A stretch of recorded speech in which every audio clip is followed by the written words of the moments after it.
So today I'm going to show you how to repair a sliding window that doesn't slide so well anymore.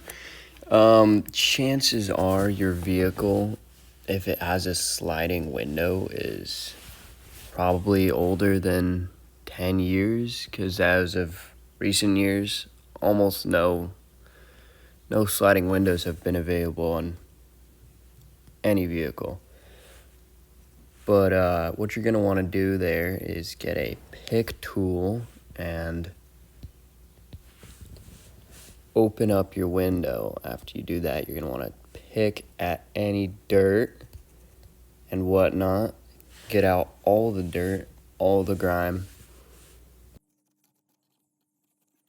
Then you're going to blow it out. You might want to do that a few times.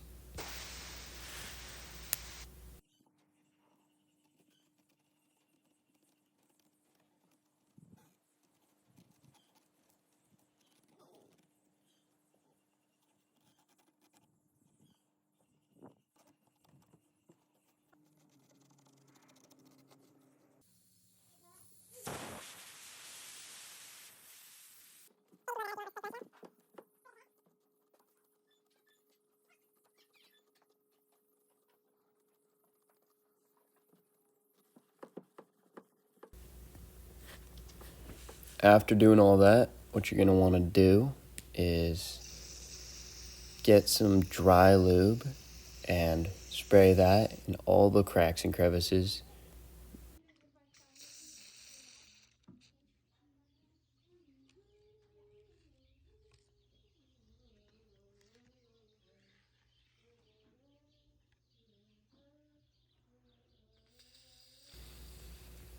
After that, you're going to want to run your window on the track back and forth, get the lube really through all the cracks and crevices, and then you're good.